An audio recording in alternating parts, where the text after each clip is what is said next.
வெளிச்சத்தை போலவும் பட்ட பகலை போலவும் ஆண்டவர் விலக பண்ணுவார்னா செய்து முடிக்க போறார். கரங்களை தட்டி வர ஆமென் சொல்லுங்க. கரங்களை தட்டி ஜோரமா ஆமென் சொல்லுங்க. உங்களுடைய வாழ்க்கையில ஒரு பெரிய பட்ட பகலை போல கர்த்தர் அற்புதம் செய்ய போகிறார்.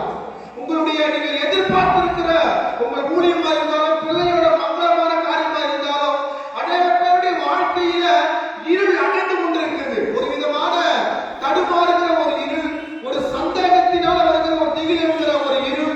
ஆனால் இன்னைக்கு அநேக பேர் தேவனுடைய வாழ்க்கையில பட்ட பகல் இல்லாம போயிட்டு இருக்கு, வெளிச்சம் இல்லாம போயிட்டு இருக்கு, ஒரு விதமான சந்தோஷம் இல்லாம போயிட்டு இருக்கு, ஒரு விதமான எதிர்பார்த்திருக்கிற நன்மை இல்லாம போயிட்டு இருக்கு.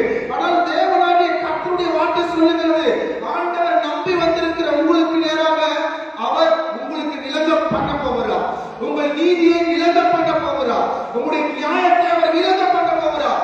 இந்த நீதி நியாயம் என்றால் நீங்க உடனே சாதாரணமா நினைச்சிடாதீங்க. ஏதோ ஒரு ஜட்ஜ்மெண்ட், அது நீதியா பேசுற ஒரு காரியம் அப்படி மட்டும் நினைச்சிடாதீங்க. நீதி நியாயம் என்றால் நீங்க அனுபவிக்கக்கூடிய உங்கள் சமாதானம், சந்தோஷம். நீதி நியாயம் என்றால் தேவன் உங்களை உண்மையான வழியில் நடத்துகிற அவர் அழைப்பை குறிக்கிற காரியங்கள். ஆமென் சொல்லலாமா? தைரியமாக சொல்லுங்க பார்க்கலாம். ஆண்டவர் இன்னைக்கு உங்களுக்கு விலக பண்ணுவாருங்க. சில விதமான சூழ்நிலை நம்ம பார்க்கும் பொழுது பலவிதமான பிரச்சனையில ஒரே மாதிரி என்ன வரும், வாழ்க்கை வாழாம போயிடலாம், இந்த வேலையை விட்டு போயிடலாம், இந்த குடும்பத்தை விட்டு வெளியே போயிடலாம்.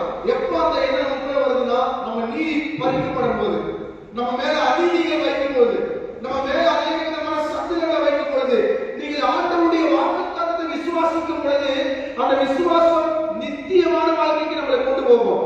ஆண்டவருடைய வார்த்தையை நம்ம அவிசுவாசம் பார்க்கும் பொழுது அது நம்மளை ஒரு அழிவுக்கு கொண்டு போகும். தேவ பிள்ளைகளே, ஆண்டவர் நம்ம தேடி வந்திருக்கிறது உண்மை, அவர் சமூகத்தில் நம்ம அமர்ந்திருப்பது உண்மை.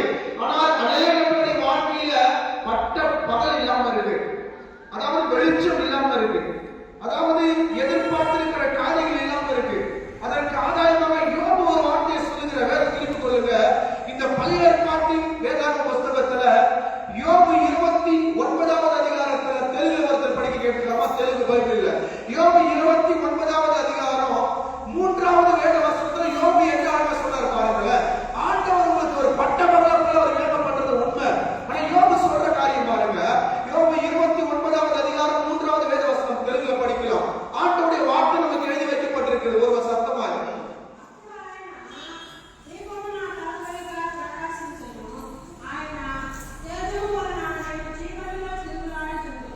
கைகளை தட்டி ஒரு ஆமென் சொல்லுங்க.